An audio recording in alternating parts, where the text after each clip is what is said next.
స్థానిక శాసనసభ్యులు సోదరులు రాజ్ ఠాకూర్ గారికి జిల్లా కాంగ్రెస్ కమిటీ అధ్యక్షులు కూడా వారు, అట్లాగే గౌరవ రాష్ట్ర మంత్రివర్యులు శ్రీ దుద్దిళ్ల శ్రీధర్ బాబు గారికి, మరో గౌరవ రాష్ట్ర మంత్రివర్యులు శ్రీ పొన్నం ప్రభాకర్ గారికి, గౌరవ పార్లమెంటు సభ్యులు వంశీ గారికి, గౌరవ శాసన మండలి కాంగ్రెస్ పక్ష నాయకులు పెద్దలు జీవన్ రెడ్డి గారికి, గౌరవ శాసనసభ్యులు విజయ రమణరావు గారికి, గౌరవ శాసనసభ్యులు ప్రేమ్ సాగర్ రావు గారికి, గౌరవ శాసనసభ్యులు డాక్టర్ వివేక్ గారికి, గౌరవ శాసనసభ్యులు లక్ష్మణ్ కుమార్ గారికి, గౌరవ రాష్ట్ర ప్రోటోకాల్ చైర్మన్ హరకర వేణుగోపాల్ గారికి, అట్లాగే గౌరవ మరో చైర్మన్ ప్రకాష్ రెడ్డి గారికి, గౌరవ minimum wages board chairman Janak Raju గారికి, గౌరవ ఏఐటిసి నాయకులు సీతారామయ్య గారికి, గౌరవ ఇతర ప్రజాప్రతినిధులందరికీ, అలాగే మేయర్ గారికి, డాక్టర్ గారికి, ఇతర ప్రజాప్రతినిధులకి, జెన్కో అధికారులకి, సింగరేణి సిఎండి ఇతర అధికారులకి, జిల్లా అధికారులకి, పాత్రికేయ మిత్రులకి, వివిధ ప్రాంతాల నుంచి ఈ కార్యక్రమానికి ఇక్కడికి విచ్చేసినటువంటి వివిధ రాజకీయ పార్టీల నాయకులకి, అభిమానులకి, సోదర సోదరిమణులారా, మీ అందరికి కూడా ముందుగా నా హృదయపూర్వకమైనటువంటి నమస్కారాలు తెలియజేస్తా ఉన్నాను.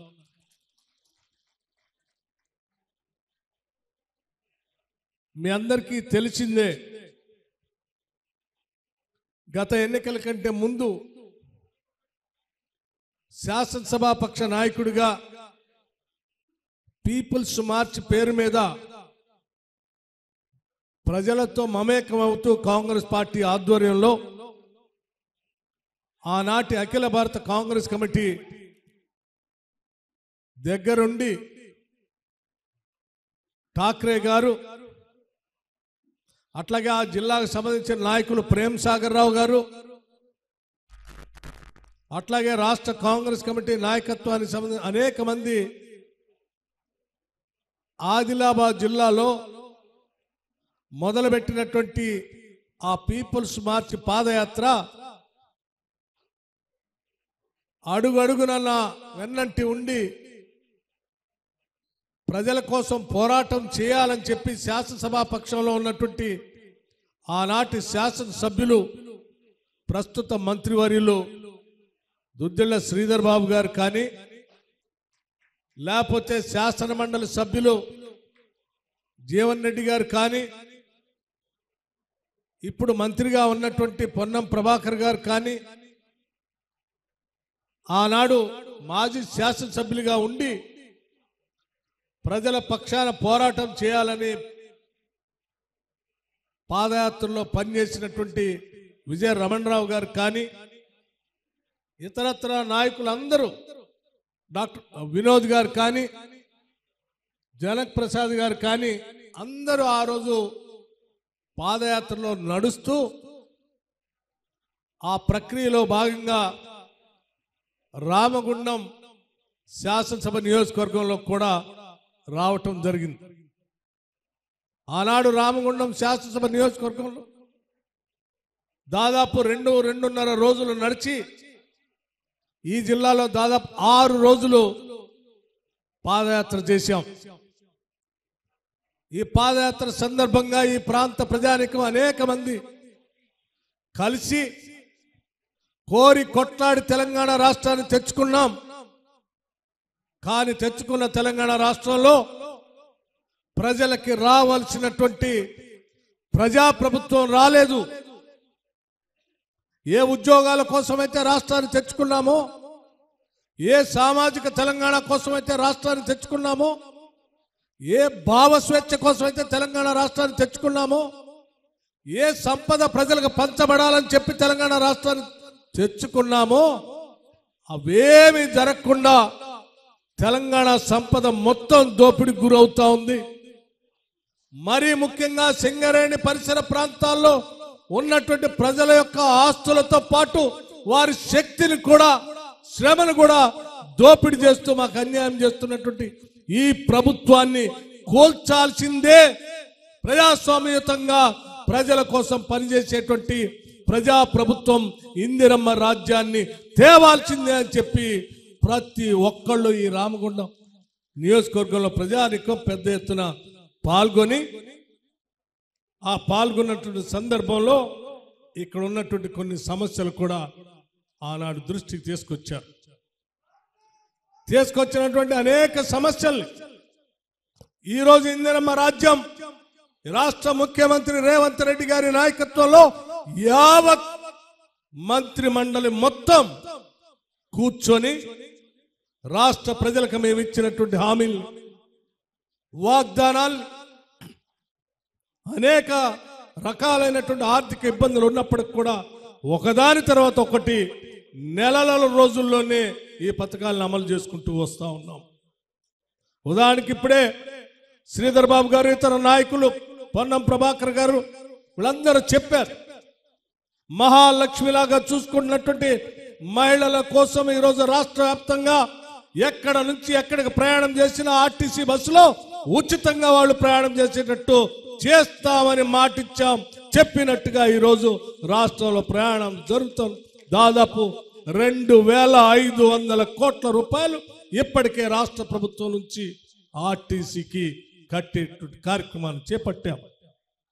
ఇది రాష్ట్రంలో ఉన్నటువంటి మహిళల కోసం ఈ రాష్ట్ర ప్రభుత్వం కట్టినటువంటి, మీకోసం మీరు తీసుకున్న టికెట్ డబ్బుల్ని రాష్ట్ర ప్రభుత్వం మీ తరఫున కడతాం.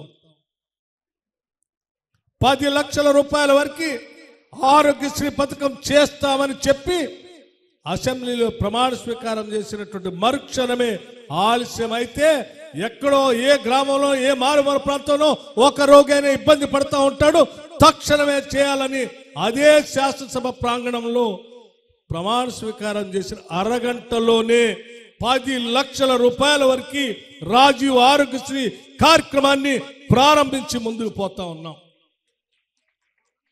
200 యూనిట్ల వరకు ఉచితంగా కరెంటు ఇస్తామని చెప్పి పేదవాళ్ళందరికీ లెక్కలతో సహా ప్రజా సంబంధాలు, వ్యవహారాలు చూసేటువంటి కార్యక్రమాన్ని నెరవేర్చి ప్రజాపాలన పేరు మీద ప్రతి గ్రామంలో సభలు పెట్టి మీ అందరూ ఇచ్చినటువంటి అప్లికేషన్ల దృష్ట్యా తీసుకొని ఒక్కొక్క దాన్ని లెక్కేసి రాష్ట్ర వ్యాప్తంగా 200 యూనిట్లు వాడుకుంటున్నటువంటి ప్రతి ఒక్కరికి ఉచితంగా 0 బిల్లులు మార్చి 1వ తారీఖు నుంచి ఈరోజు రాష్ట్ర వ్యాప్తంగా ఇస్తా ఉన్నాం.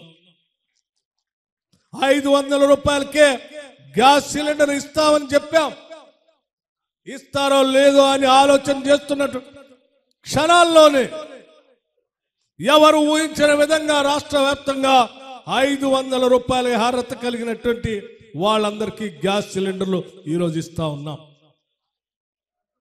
అంతేకాదు మిత్రమా, 10 ఏళ్లు ఈ రాష్ట్రాన్ని పాలన చేసినటువంటి టీఆర్ఎస్ ప్రభుత్వం ఒకసారి కాదు 2 సార్లు 14 నుంచి 18 వరకు, 2018 నుంచి 2023 వరకు ఒక్కొక్క టర్మ్ 10 సంవత్సరాలు ఈ రాష్ట్రాన్ని పాలన చేసి ప్రతి టర్మ్లో కూడా 1,00,000 రూపాయల రుణమాఫీ చేస్తామని చెప్పినటువంటి కె చంద్రశేఖరరావు గారు టిఆర్ఎస్ నాయకత్వం ఆ ₹1,00,000 కూడా రుణమాఫీ చేయకుండా గాలికి వదిలేసిన సంగతి మీ అందరికీ తెలిసింది.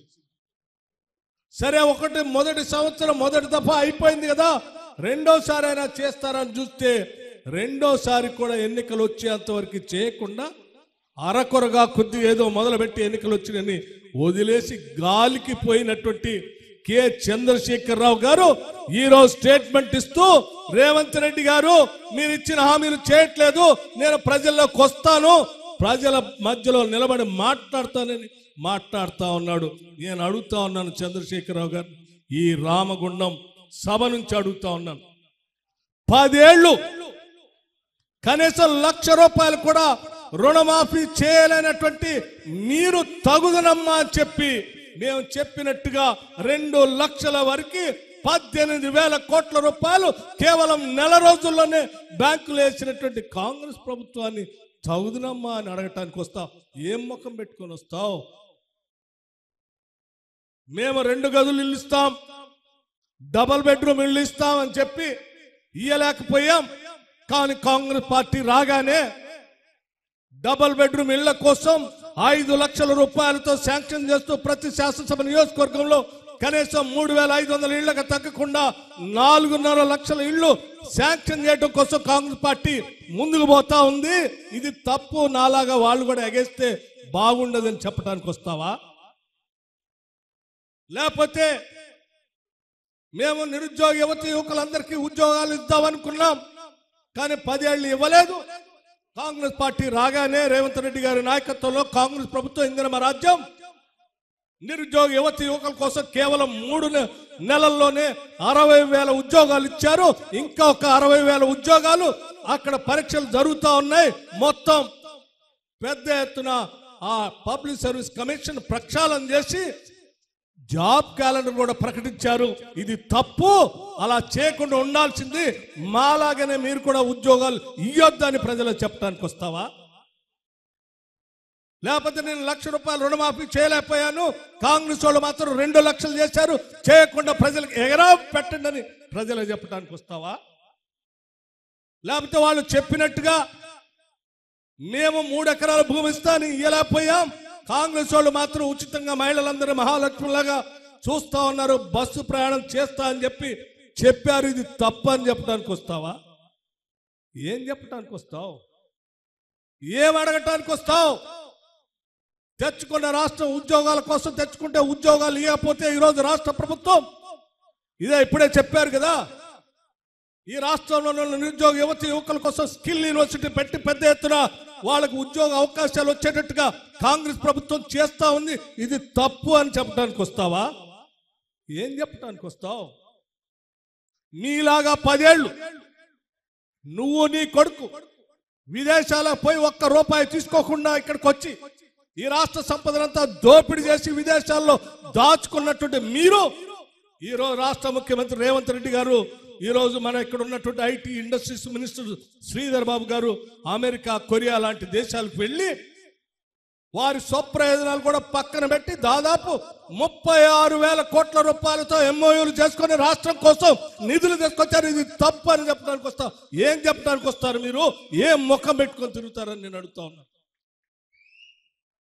బొగ్గుబాయి, బొంబాయి, ఇంకొక బాయి అని చెప్పి బొగ్గుబాయిలో పనిచేసిన కార్మికులు అన్యాయం చేస్తే కాంగ్రెస్ పార్టీ అధికారంలో రాగానే పెద్ద ఎత్తున సింగరేణి కాలేజీలో పనిచేస్తున్నటువంటి నిరుద్యోగ యువతి యువకులకి ఉద్యోగ అవకాశాలు ఇచ్చింది కాంగ్రెస్ పార్టీ, నోటిఫికేషన్ ఇచ్చింది కాంగ్రెస్ పార్టీ.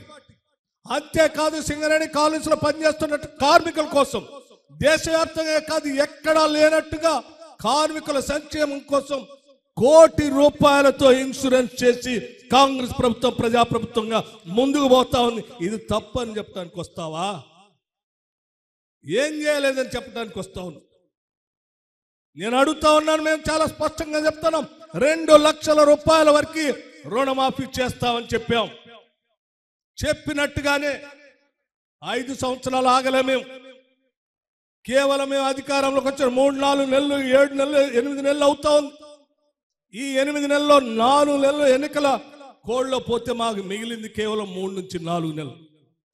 ఈ 3-4 నెలల్లోనే అనేక పథకాలు చేస్తూ చివరికి మీరు జీతాలు ఇవ్వలేనటువంటి పరిస్థితిలో ఈ రాష్ట్ర ఆర్థిక పరిస్థితి కుదేలు చేసిపోతే ప్రతి నెల మొదటి తారీఖున జీతాలు ఇస్తూ ఇంకొక 18,000 కోట్ల రూపాయలు తీసుకొచ్చి రైతుల కోసం రుణమాఫీ చేసింది ఈనాటి కాంగ్రెస్ ప్రభుత్వం. ఇది ఛాలెంజ్ గా చెప్తా ఉన్నాం. అంతేకాదు, వాటితో పాటు మీ ఆధార్ కార్డు వల్ల లేకపోతే బ్యాంకులో ఉన్నటువంటి సమాచారం సక్రమంగా లేకపోవటం వల్ల ఎవరిదైనా రుణమాఫీ కాకుండా ఆగిపోతే కూడా మీరు వ్యవసాయ శాఖ అధికారులు కలవండి. ఆ అధికారులు అవసరమైతే మీ దగ్గరకు వస్తారు. వాళ్ళకు కూడా ఎవరైనా ఆగిపోయి ఉంటే వాళ్ళకు కూడా చేస్తామని బేషరతుగా కాంగ్రెస్ పార్టీ ప్రజల కోసం చెప్పింది. ఇది అసలు సిసలైనటువంటి ప్రజాప్రభుత్వం.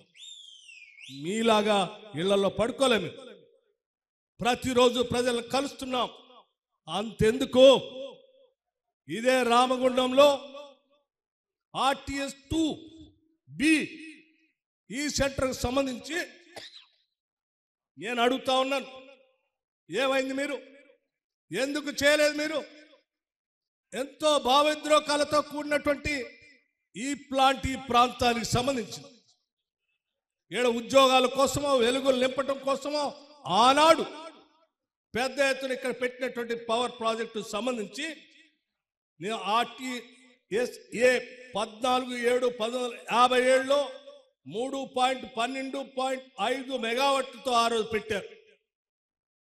RTSB 17/10/1971 62.5 మెగావాట్ల కెపాసిటీతో ఆ రోజు పెడితే దాదాపు 50 ఏళ్ళు సర్వీస్ చేసి మూలన పడితే, అరే ఉద్యోగాల కోసమే తెచ్చుకున్నాం, ఆస్తులు సృష్టించుకోవటం కోసమే తెచ్చుకున్నట్టు అని చెప్పిన తెలంగాణలో వాళ్ళ కోసమే పుట్టామని చెప్పిన మీరు ఎక్కడ పోయారు? ఎందుకు ఆలోచన చేయలేదు దీన్ని? ఈనాడు నేను చాలా గర్వంగా చెప్తా ఉన్నాను, రాష్ట్ర ముఖ్యమంత్రి రేవంత్ రెడ్డి గారితో రామగుండ ప్రజానికం భావోద్రేకాలతో కూడినటువంటి బంధం ఇది. ఆనాడు పాదయాత్రలో కానీ లేకపోతే మిమ్మల్ని కలిసినప్పుడు కానీ ప్రతి ఒక్కళ్ళు ఇది కావాలని అడుగుతా ఉన్నారు. ఏం చేద్దామనంటే, అన్నా మనందరికీ ఈ రాష్ట్ర ప్రజలకు ఉద్యోగాలు కల్పించడమే మన పని, ఈ రాష్ట్ర ప్రజలకు ఆస్తులు సృష్టించడమే మన పని, ఈ రాష్ట్రంలో ఉన్నటువంటి ఆస్తులు సృష్టించి వ్యవస్థలన్నింటి ప్రజలకు అంకితం చేయడమే మన పని.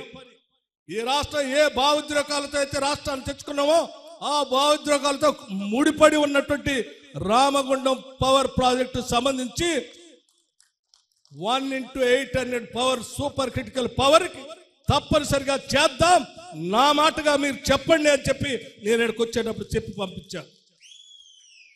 ఇది ఈనాటి కాంగ్రెస్ పార్టీ యొక్క ప్రభుత్వం యొక్క నిబద్ధత, సంకల్ప బలం.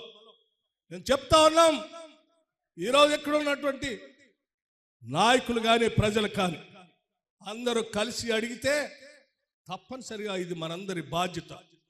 ఈ బాధ్యత తప్పనిసరిగా నెరవేర్చడం కోసం విధానపరమైన నిర్ణయం తీసుకున్నాం. తప్పనిసరిగా రాష్ట్ర ప్రభుత్వం అందరితో మాట్లాడి దీనికి కావాల్సినటువంటి నిర్ణయాల్ని త్వరలోనే ప్రకటిస్తామని కూడా చాలా స్పష్టంగా చెప్తా ఉన్నాం. ఈరోజు జెన్కో దశాబ్దాలుగా ఈ రాష్ట్రంలో ఉన్నటువంటి పవర్ ప్రొడక్షన్ కోసం పనిచేస్తున్నటువంటి ఉద్యోగ వ్యవస్థ ఈరోజు ఒక పవర్ ప్రాజెక్టు మూసేస్తే వాళ్ళు ఉద్యోగాలు కోల్పోయేటువంటి ప్రమాదం ఉంది. ఇక్కడ ఉన్నటువంటి స్థానిక ప్రజలకు ఉద్యోగాలు కోల్పోయేటువంటి ప్రమాదం ఉంది. అందుకోసమే సింగరేణిని జెన్కోని కలిపి ఉద్యోగాలు పోకుండా స్థానికులు నిలబెట్టడం కోసం ఈ ప్రాంత భావోద్రేకాలతో కూడినటువంటి ఈ పవర్ ప్రాజెక్ట్ ని ముందుకు తీసుకొని పోవటం కోసం ఇందిరమ్మ రాజ్యం కంకణబద్దులే పనిచేస్తుందని మీ అందరికీ నేను ఈ స్పష్టంగా సభావేదికగా చెప్తా ఉన్నాను. మిత్రులని ఇంకో విషయం కూడా చెప్పదలుచుకున్నాను. ఇంత పెద్ద ఎత్తున రైతుల కోసం, నిరుద్యోగ యువతీ యువకుల కోసం, అలాగే ప్రాజెక్టుల కోసం పనిచేస్తున్న కాంగ్రెస్ ప్రభుత్వాన్ని బదనాం చేయటం కోసం ఏదో సోషల్ మీడియాలో ఒక పట్టు సాధించుకొని వాట్సాప్ గ్రూపుల ద్వారా తగుదనమ్మా అని చెప్పి తప్పుడు ప్రచారం చేసేటువంటి నాయకత్వంతో ఈరోజు మీరు పబ్బం గడుపుకోవాలని చూస్తే క్షేత్రస్థాయిలో ఉన్నటువంటి ప్రజలు మిమ్మల్ని ఏమాత్రం ఉపేక్షించే పరిస్థితులు లేరు. నేను చాలా స్పష్టంగా చెప్తున్నాం. ఈనాడు కాంగ్రెస్ పార్టీ అధికారంలోకి వచ్చిన తర్వాత మీకంటే పెద్ద ఎత్తున ఈరోజు రాష్ట్రంలో కరెంటు ఉత్పత్తి చేసి ప్రజలకు అందించింది. కరెంటు శాఖలో, విద్యుత్ శాఖలో పనిచేస్తున్న ప్రతి కార్మికుడు దగ్గర నుంచి ప్రతి ఉద్యోగి 24 గంటలు ఈ రాష్ట్ర ప్రజల కోసం పనిచేస్తూ ఉన్నారు. రెప్ప మూస్తే కరెంటు పోస్తే రాష్ట్ర ప్రజల ఉత్పత్తిలో ఇబ్బంది ఏర్పడుతుందని చెప్పి 24 గంటలు పనిచేస్తూ ఈరోజు అత్యంత పీక్ డిమాండ్ను కూడా ఈరోజు సాధించిపోయే పరిస్థితుల్లో మేము ఇంకొక ప్రణాళిక కూడా తయారు చేశాం. ఈరోజు పీక్ డిమాండ్ ఉన్నటువంటి విద్యుత్ సంబంధించి 15,623 మెగావాట్లు పీక్ డిమాండ్ ఉంటే రేపు పొద్దున 2031-32 కల్లా ఈ రాష్ట్రంలో విద్యుత్ అవసరాలు ఎంత పెద్ద ఎత్తున ఉంటాయో ఆలోచన చేసి దానికి కావాల్సిన రిసోర్స్ అడెక్విటీ ప్లాన్ ప్రకారం రాష్ట్ర ప్రభుత్వం ప్రణాళిక తయారు చేసుకుని ముందుకు పోతాం. 2031-32 కల్లా 27,059 మెగావాట్ల అవసరం ఉంటుందని రాష్ట్ర రిసోర్స్ అడెక్వసీ ప్లాన్ వారు చెప్తా ఉన్నారు. అట్లాగే 2034-35 కల్లా 31,809 మెగావాట్ల అవసరం ఈ రాష్ట్ర అవసరాల కోసం ఉంటాయని చెప్తే రాష్ట్ర అవసరాల దృష్ట్యా ముందు చూపుతో మేము ప్రణాళిక తీసుకుని ముందుకు పోతా ఉన్నాం. థర్మల్ పవర్ ప్రాజెక్టులు పెడతాం, సోలార్ పవర్ తీసుకొస్తాం, హైడల్ పవర్ ప్రాజెక్టులు పెడతాం, పంప్ స్టోరేజ్ తీసుకొని వస్తాం, పెద్ద ఎత్తున ఫ్లోటింగ్ సోలార్తో సహా ఈ రాష్ట్రంలో పెద్ద ఎత్తున విద్యుత్తును ఉత్పత్తి చేస్తాం. భవిష్యత్తులో ఎనర్జీ పవర్ సర్ప్లస్ రాష్ట్రంగా దీన్ని తీర్చిదిద్దుతాం. అంతేకాదు ఈ రాష్ట్రమే కాదు ఈ దేశంలో ఉన్న ఇతర రాష్ట్రాలకు కూడా అవసరమైతే మేము విద్యుత్తును ఉత్పత్తి చేసి వాళ్ళ అమ్మి లాభాలు ఈ రాష్ట్ర ప్రజలకు పంచుతాం. ఇక్కడ ప్రాజెక్టులు పెట్టి ఇక్కడ ఉన్న ప్రజలకు ఉద్యోగ అవకాశాలు కల్పిస్తాం. అది ఏ ప్రభుత్వం అయినా చేయాల్సిన పని. ప్రభుత్వం యొక్క బాధ్యత ధన మాన ప్రాణాలను కాపాడుతూ ఆస్తులు సృష్టిస్తూ ప్రజలకు ఉద్యోగాలు కల్పించడమే ప్రభుత్వాల యొక్క ప్రధాన బాధ్యత. ఆ బాధ్యతను ఇందిరమ్మ రాజ్యం చాలా స్పష్టంగా నెరవేర్చడానికి సిద్ధంగా ఉంది. కాబట్టి ఈ సమాజంలో ఉన్నటువంటి అన్ని వర్గాల కోసం ప్రణాళిక తయారు చేసుకుంటూ ముందుకు పోతా ఉన్నాం. ఆ పోయే క్రమంలోనే మరొక విషయం కూడా చాలా స్పష్టంగా చెప్తా ఉన్నాం. ఎదుర్కొన్న మహిళల గురించి సంవత్సరానికి మహిళా సంఘాల సంబంధించి వాళ్ళ నేను సోలార్ పవర్ ప్లాంట్ గురించి చెప్పాను. పిఎం కుసుమ్ కింద 4,000 సోలార్ పవర్ సంబంధించినటువంటి వ్యవస్థని ఈ రాష్ట్రంలో తీసుకొని వస్తాం. దాంట్లో ప్రత్యేకంగా ఈ రాష్ట్రంలో ఉన్నటువంటి మహిళా సంఘాలకి ప్రాధాన్యత కూడా కల్పిస్తాం. సోలార్ పవర్ ప్లాంట్లో డ్వాక్రా సంఘాలకు సంబంధించిన మహిళల్ని ఆర్థికంగా నిలదొక్కుకోవటం కోసం ఈ రాష్ట్ర ప్రభుత్వం ప్రతి మహిళని మహాలక్ష్మిలాగా కొలవాలనేది ఈ రాష్ట్ర ప్రభుత్వం యొక్క లక్ష్యం. అందులో భాగంగానే మిమ్మల్ని మహాలక్ష్మిలాగా తయారు చేయటం కోసం సంవత్సరానికి 20,000 కోట్ల రూపాయలు వడ్డీ లేని రుణాలు ఇవ్వాలని చెప్పి ఈ రాష్ట్ర ప్రభుత్వం నిర్ణయం చేసింది. 5 ఏళ్లలో 1,00,000 కోట్లని ఈ రాష్ట్రంలో ఉన్నటువంటి మహిళలకు వడ్డీ లేని రుణాలని ఇస్తాం, పంచుతాం. వడ్డీలు రాష్ట్ర ప్రభుత్వమే కడుతుందని కూడా మీ అందరికీ నేను సోదరంగా వివరిస్తున్నాను. మిత్రులారా, అంతేకాదు ఈరోజు పెద్ద ఎత్తున పబ్లిక్ సర్వీస్ కమిషన్ ప్రక్షాళన చేసుకొని ఈరోజు జాబ్ క్యాలెండర్ అనౌన్స్ చేసుకున్న తర్వాత చేసుకున్న ఆ జాబ్ క్యాలెండర్ ప్రకారం ఉద్యోగాల కోసం తయారైనటువంటి నిరుద్యోగ యువకుల కోసం పాపం ఇక్కడ నుంచి హైదరాబాద్ దాకా వచ్చి కోచింగ్ సెంటర్లో ఆ సంజయ్ రెడ్డి నగర్లోనూ లేకపోతే నల్లకుంటలోనో లేకపోతే ఇంకెక్కడో అరకొర గదుల్లో పడుకొని తిని తినక తయారయ్యే పరిస్థితి ఉండకూడదు. మన బిడ్డలకు ఉద్యోగాలు కల్పించడం ఎంత అవసరం వాళ్ళకి తర్ఫీదు ఇవ్వటం కూడా అంతే అవసరం అని చెప్పి ప్రతి శాసనసభ నియోజకవర్గంలో ముఖ్యంగా ఈ ప్రాంతం నుంచి నేను స్పష్టంగా చెప్తా ఉన్నాను. ముఖ్యమంత్రి గారు ఈ రాష్ట్ర మంత్రి మండలి మొత్తం నిర్ణయం చేసి ప్రతి శాసనసభ నియోజకవర్గంలో రాజీవ్ అంబేద్కర్ నాలెడ్జ్ సెంటర్ని ప్రతి శాసనసభలో doctor BR Ambedkar knowledge centres ని మొదలు పెడతా ఉన్నాం. ప్రతి నాలెడ్జ్ సెంటర్లో కేంద్రం నుంచి best of the best lectures పాఠాలు చెప్తారు. ఇక్కడ వాళ్ళు ఇక్కడే ట్రైనింగ్ పొందుతారు. వాటితో పాటు మన బిడ్డల భవిష్యత్తు కోసం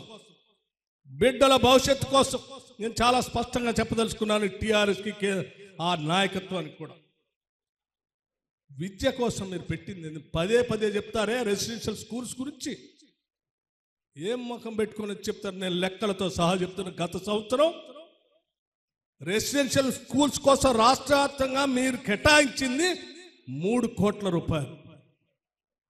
3 కోట్ల రూపాయలు రాష్ట్రంలో దాదాపు 4 నుంచి 5 లక్షల మంది విద్యార్థులు రెసిడెన్షియల్ స్కూల్స్లో చదువుతా ఉంటే అరకొర ఏర్పాట్లతో నేను మొన్న పోయి చూసి వచ్చాను. ఇదే కరీంనగర్ జిల్లాలో ఒక రెసిడెన్షియల్ స్కూల్ వసతులు లేక ఇబ్బంది పడుతున్నటువంటి చిన్నారులు చూసిన పరిస్థితి మా ప్రభుత్వం ఆలోచన చేసి ఈ రాష్ట్రంలో చదువుకునేటువంటి ప్రతి బిడ్డకి best of the best facilities ఉండాలనేటువంటి ఆలోచనతో మీరు సంవత్సరానికి 3 కోట్ల రూపాయలు ఇస్తే మేము సంవత్సరానికి 5,000 కోట్ల రూపాయలు ఇంటిగ్రేటెడ్ రెసిడెన్షియల్ స్కూల్స్ కి, young India integrated residential schools కి కేటాయించి ముందుకు పోతా ఉన్నాం. రాష్ట్ర వ్యాప్తంగా ఇంటిగ్రేటెడ్ రెసిడెన్షియల్ స్కూల్స్ కడతాం. ఇది మా నిబద్ధతకి నిదర్శనం అని మీ అందరికీ నేను స్పష్టంగా చెప్పదలుచుకున్నాను. ఇన్ని కార్యక్రమాలు తీసుకొని ముందుకు పోతున్నటువంటి తరుణంలో తగుదనమ్మా అని చెప్పి బయటకు వచ్చి మాట్లాడుతున్నటువంటి టిఆర్ఎస్ నాయకత్వానికి కానీ లేకపోతే భారతీయ జనతా పార్టీకి కానీ స్పష్టంగా ఈ రాష్ట్ర ప్రజలుగా చాలయ్యా, ఈ రాష్ట్రంలో సంపాదన మొత్తం ప్రజలకే పంచుతున్నటువంటి ఇందిరమ రాజ్యం ప్రజాప్రభుత్వమే, పీపుల్స్ గవర్నమెంటే ఉండాలి తప్ప ఫ్యూడల్స్ గవర్నమెంట్ మనకు అవసరం లేదని చాలా స్పష్టంగా చెప్పాల్సిన అవసరం ఉందని చెప్పి మీ అందరికీ నేను సవినయంగా మనవి చేస్తూ ఇక్కడ ఉన్నటువంటి మిత్రులందరికీ, ప్రజాప్రతినిధులందరికీ కూడా చెప్తా ఉన్నాను. మరి ముఖ్యంగా రాజ్ ఠాకూర్ గారు రిజర్వాయర్ కావాలని అడిగారు. రిజర్వాయర్ కావాలని అడిగారు, పాలకుర్తి లిఫ్ట్ కావాలని అడిగారు. తప్పనిసరిగా పాలకుర్తి లిఫ్ట్తో పాటు రిజర్వాయర్ను కూడా మేము ఇంకోటి శాంక్షన్ చేశాం, దాన్ని కూడా ముందుకు తీసుకొని పోతాం. అట్లాగే కాంట్రాక్ట్ కార్మికుల గురించి కూడా అడిగారు, వాటి గురించి కూడా ఆలోచన చేస్తామని చెప్తూ ఎలక్ట్రిసిటీ సంబంధించి ఇక్కడ పెద్ద ఎత్తున ప్రజాప్రతినిధులు ప్రజలంతా కూడా ఉన్నారు కాబట్టి నేను ఇంకొక విషయం కూడా చెప్తాను. ఎక్కడ ట్రాన్స్ఫార్మర్ అవసరం వచ్చినా ప్రతి దగ్గర మీ ప్రజాప్రతినిధులు చెప్పండి, ఎక్కడ అవసరం వస్తే అక్కడ ట్రాన్స్ఫార్మర్ శాంక్షన్ చేసి ఇవ్వటానికి రాష్ట్ర ప్రభుత్వం సిద్ధంగా ఉంది. ఎక్కడ సబ్స్టేషన్ అవసరం ఉన్నా అక్కడ సబ్స్టేషన్ శాంక్షన్ చేయడానికి సిద్ధంగా ఉన్నాం. ఇది చాలా స్పష్టంగా. కరెంటు పోల్స్ ఎక్కడ అవసరం ఉన్నా మీరు ప్రజాప్రతినిధి చెప్పండి, రాసి ఇవ్వండి, తక్షణమే వాటన్నిటిని శాంక్షన్ చేయడానికి సిద్ధంగా ఉన్నాం. ఈ శాఖలన్నీ ప్రభుత్వం అంతా కూడా యావత్ ఈ రాష్ట్ర ప్రజల కోసం అంకితమై పనిచేసే ప్రభుత్వం. మేము పాలకులు కాదు, మీతో పాటు బాధ్యత తీసుకుని మీ అందరి కోసం పనిచేస్తున్నటువంటి ప్రజాప్రభుత్వంలో ఒక పాత్ర పోషిస్తున్నటువంటి వ్యక్తులు మాత్రమే అని చెప్పి మీ అందరికీ మేము స్పష్టంగా చెప్తూ ఈ కార్యక్రమానికి R&R ప్యాకేజ్ సంబంధించి ఇప్పుడే మిత్రులు చెప్తా ఉన్నారు. తప్పనిసరిగా R&R ప్యాకేజ్ సంబంధించి కానీ ఇరిగేషన్ ప్రాజెక్టులు ఎవరైనా ల్యాండ్ అక్విజిషన్లో పోయినటువంటి వాళ్ళే కానీ వాళ్ళందరికీ కూడా ఓపెన్ కాస్ట్లో పోయినటువంటి వాళ్ళకి కూడా సాధ్యమైన త్వరలోనే బిల్స్ అన్ని క్లియర్ చేస్తామని కూడా మీ అందరికీ సవినయంగా మనవి చేస్తూ ఈ కార్యక్రమంలో పాల్పంచుకోవడానికి ఇచ్చేసినటువంటి మీ అందరికీ మరొక్కసారి నా హృదయపూర్వకమైనటువంటి ధన్యవాదాలు తెలియజేస్తూ ముగిస్తా ఉన్నాను. జై హింద్. అసలైన తొలి వెలుగు. ఫాలో వాట్సాప్ @తొలి వెలుగు official.